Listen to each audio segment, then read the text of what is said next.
Sahabat Shalom, malam ini kita akan belajar satu topik tentang uang atau mata uang. Jadi di Alkitab ada beberapa penyebutan dan kata tentang mata uang. Dan hari ini kita akan belajar tentang mata uang yang bernama dinar, yang merupakan mata uang Romawi. Sedangkan sumber-sumber yang kita lihat nanti mayoritas akan berasal dari Perjanjian Baru, karena penyebutan kata dinar itu sangat intensif ya untuk urusan mata uang di masa Perjanjian Baru, yaitu di awal Masehi. Nah, kita akan melihat dari mana asal-usulnya, dari mana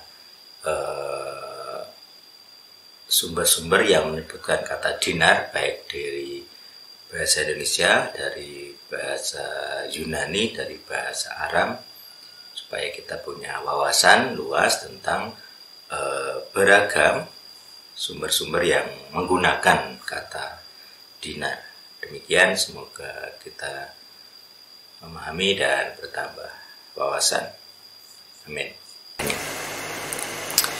Reposte che da rapotisi che a ridia sikinde reporet sakere de kai sikere poreti sike porque de sikana arete che a sikere de sikina harapadi hasikin poka poreti hese kari kasikina haramonte kesin koro pote I che de sikere pokora da kai sikere poste che de sa parete kai se kar porte sikere da sikere porte se Koto kansa kaara pota kasi kira ta kaara pokasin.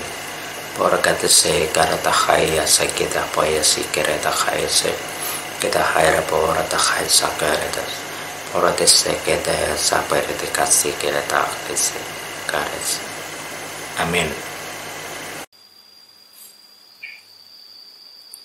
Baik, jadi ada beberapa ayat. Misalnya saya mencoba mencari kata dinar dalam seluruh Perjanjian Baru. Perjanjian Baru memuat beberapa ayat tentang kata dinar. Kita akan melihat misalnya ya dari ayat Matius 18:28. Jadi dikatakan ada orang yang berhutang 100 dinar. Terus jadi hutangnya artinya penggunaan uangnya atau mata uang adalah dinar. Kemudian di Matius 20:9 dikatakan tentang upah, jadi masing-masing 1 dinar. Matius 12:10 dan seterusnya juga kisah yang sama, mata uangnya dinar juga. Kemudian Matius 22:19 tentang pajak kepada kaisar. Jadi di Matius 22:19 ini kan kisahnya kan ada orang yang bertanya apakah kita boleh membayar pajak kepada kaisar, orang Farisi ya. Kan itu pertanyaan jebakan. Jadi kalau dia bilang tidak boleh, nanti dia dianggap pemberontak oleh kekaisaran Romawi. Kalau dia bilang boleh, berarti dia akan mendapatkan kecaman dari publik karena dianggap pro penjajah kira-kira. Jadi kedua jenis jawaban itu akan menyulitkan Yesus gitu ya. Tetapi dia sangat bijak. Dia memberi satu celah yang mungkin jarang dipikirkan saat itu ya, yaitu berikan kepadaku mata uang. Jadi di awal dia katakan tunjukkan kepadaku sini ya. Tunjukkan kepadaku mata uang untuk pajak itu. Jadi di sini ada dua term atau dua istilah yang berbeda. Yang pertama mata uang, kemudian yang kedua adalah yang kedua adalah dinar. Jadi mata uang dan dinar. Jadi mata uang itu semacam kata umum, kata generik yang menjelaskan alat tukarnya gitu ya. Mata uang, coba berikan alat tukarnya apa. Kemudian orang memberikan dinar kepadanya. Jadi itu dua kata yang berbeda. Jadi dia tidak langsung menunjuk berikan kepadaku dinar itu, enggak. dia bilang, berikan kepadaku mata uang itu. Kemudian orang membawa dinar kepada itu ya. Nah, biaya kata mata uang menggunakan kata perak, shekel gitu ya. Seperti Israel sekarang kan menggunakan istilah shekel untuk mata uang. Kemudian orang menjawab dengan memberikan kepadanya suatu dinar gitu ya. Dinar, kenapa dinar? Karena saat itu dinar itu mata uangnya Romawi gitu ya. Jadi Romawi yang memperluas atau memperkenalkan dinar ke seluruh penjuru dunia yang di bawah kekuasaannya ya. Karena Romawi itu kan sangat besar. Dari Eropa Selatan, terutama Eropa Selatan Timur, sampai Afrika termasuk wilayah punya kekuasaan di situ, kemudian Asia, termasuk ke wilayah Arab bahkan gitu ya. Baik, jadi saking besarnya itu dia pengaruh kekuasaan Roma itu saking besarnya sehingga dia bisa memperkenalkan mata uang yang sama di dalam seluruh kerajaannya. Jadi bahkan sampai sekarang orang Arab pun masih menyebut kata dinar untuk beberapa mata uangnya gitu ya. Nanti ada juga hubungannya dengan dirham, itu nanti beda topik di video selanjutnya. Baik, nah kita melihat ada banyak ayat, nanti bisa dibaca sendiri ya. Kemudian ada juga Markus, itu, mengapa kamu mencobai aku? Bawalah kemari suatu dinar supaya kulihat. Kemudian Lukas tentang utang juga menyerahkan 2 dinar gitu ya. Jadi banyak kata yang banyak kalimat yang menggunakan kata dinar.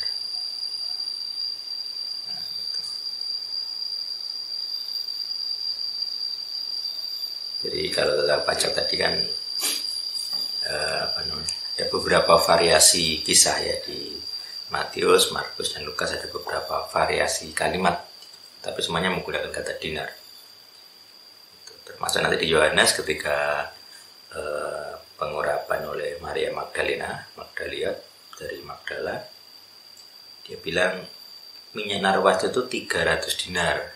Jadi kalau minyak itu berarti kalau 300 dinar, kalau upah sehari sedinar berarti itu hampir senilai upah orang setahun ya, upah di kerja di ladang setahun.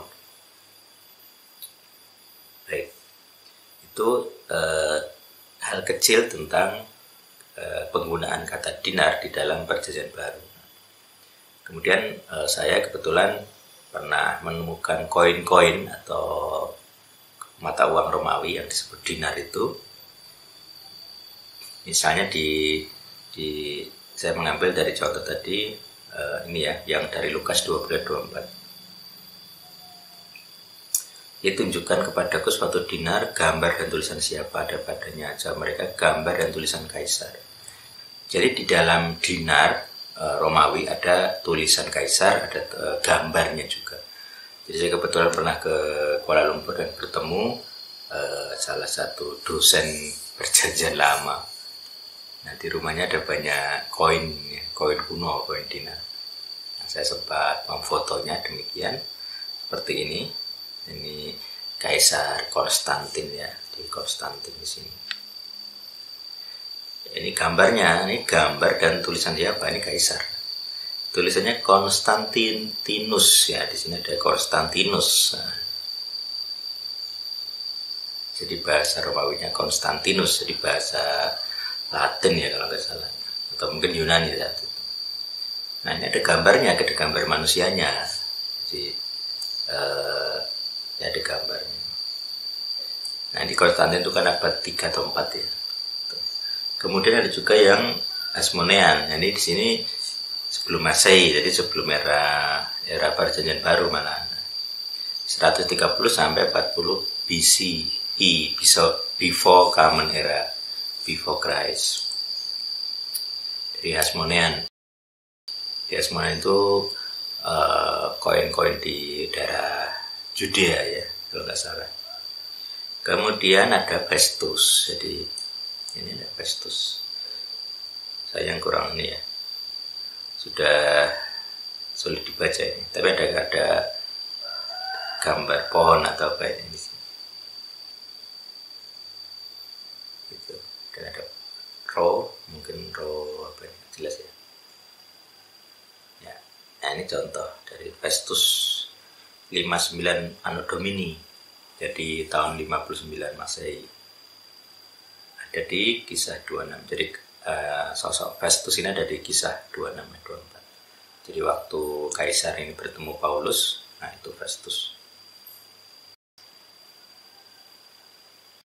Nah, kaisar atau raja ya, lupa. Kemudian ada Herod Agripa. Nah, Herod itu penguasa Yudea, tapi dia bukan orang Israel, bukan orang Yahudi saat itu. Dia dari silsilahnya orang Edom atau orang Seir. Jadi Edom itu saudaranya Yakob, saudara kembar, dan dia disebut kakak karena lahir dulu kan. Nah, jadi kalau nggak salah Herod ini keturunannya Seir atau Edom. Baik, nah di sini saya mencoba merangkum satu ayat, yaitu dari Matius 12:9 di dalam beberapa bahasa gitu. Jadi kata dinar atau yang terakhir yang masih satu dinar, saya coba cari di bahasa lain, misalnya di Arab Al-Muqaddas.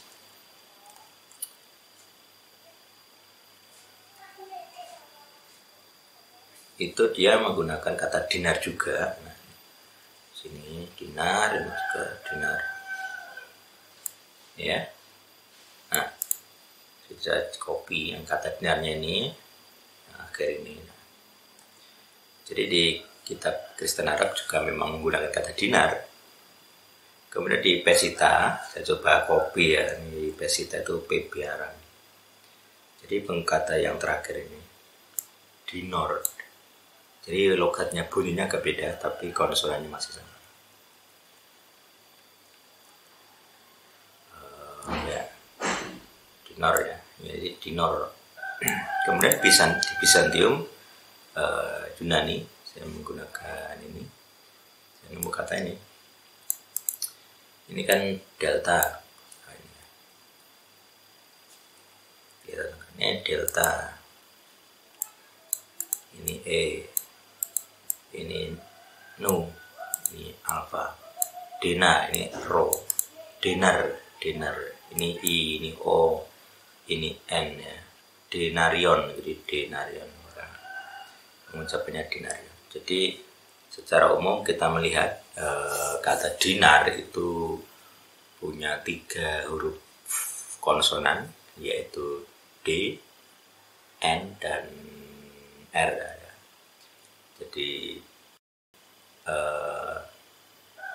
itu memang sejarahnya begitu kira-kira. Nah, dalam bahasa Semitik penggunaan konsonan itu wajib dilihat karena harus jelas gitu ya. Jadi konsonan beda maknanya bisa beda. Kalau konsonan sama maka ada petunjuk bahwa maknanya sama atau ada hubungannya. Istilahnya keluarga kata. Jadi kata dasar ditambah huruf depan belakang maka jadi kata turunan. Nah, makna di dalam kata turunan itu ternyata masih nyambung gitu selama konsonannya sama. Baik, nah kalau saya coba kutip di Republika, ini silakan. Di Republika ini ada istilahnya pengakuan gitu ya. Dari mana asal muasal dinar? Nah, saya tadi copy dari sini di bagian akhir itu dia bilang begini. Kata dinar berasal dari bahasa Romawi. Jadi ini memang murni dari bahasa Roma atau bahasa Italia, bahasa Latin atau bahasa Yunani karena ada banyak bahasa di situ. Denarius. Kalau dalam bahasanya Alkitab Perjanjian Baru Yunani dia pakai on ya kan untuk benda biasanya pakai on. Kalau us biasanya untuk orang ya. Nah, itu nanti grammar Yunani-nya dilihat. Kalau di grammarnya bahasa asli Yunani itu denarion, ini dia pakai bukan denarius, dia pakai n ya di sini, denarion gitu. Bukan denarius. Gitu. Nah, Sedangkan dirham itu dari Persia, nanti kita bahas juga di selanjutnya. Drakma. Itu. Penyebaran dirham dan dinar di Jazirah Arab dibawa oleh pedagang Arab yang berdagang di Syam. Di Syam itu Syria, masih di bawah pengaruh Roma. Jadi Syria itu dulu di bawah pengaruh Roma menggunakan mata uang dinar. Dan Yaman di bawah pengaruh Persia. Jadi yang drakma, dirham itu dari Persia. Sebelumnya bangsa Arab berdagang secara barter dan tidak pernah memproduksi mata uang sendiri. Itu sejarahnya begitu ya. Nah, jadi kata dinar ini di dalam perjanjian baru, karena waktu itu wilayah Yudea itu ya sama seperti wilayah Asia Barat. Kayak tadi ada kata Yaman, ada Suriah atau Syam yang masuk wilayah Romawi. Jadi waktu itu kekuasaan Romawi sampai ke situ, termasuk wilayah Yudea juga di bawah Romawi. Jadi tidak heran menggunakan kata dinar. Jadi secara umum dalam pergaulan saat itu penggunaan dinar itu wajar. Makanya tadi kita lihat di atas ada banyak ayat yang menggunakan kata dinar sebagai mata uang yang dipakai secara resmi atau secara sah. Ya, jadi saya ingin menyoroti ya bahwa 3 bahasa atau 4 ya, saya membandingkan 4 bahasa. Bahasa Indonesia kata dinar dari terbitan terjemahan LAI ataupun terjemahan yang lain juga banyak yang menggunakan kata dinar. Kemudian bahasa Arab juga menggunakan kata dinar. Arab Pesita pakai kata dinor. Jadi beda bunyi sedikit, tetapi kita lihat konsonannya masih sama, DNR, dalet, nun dan res.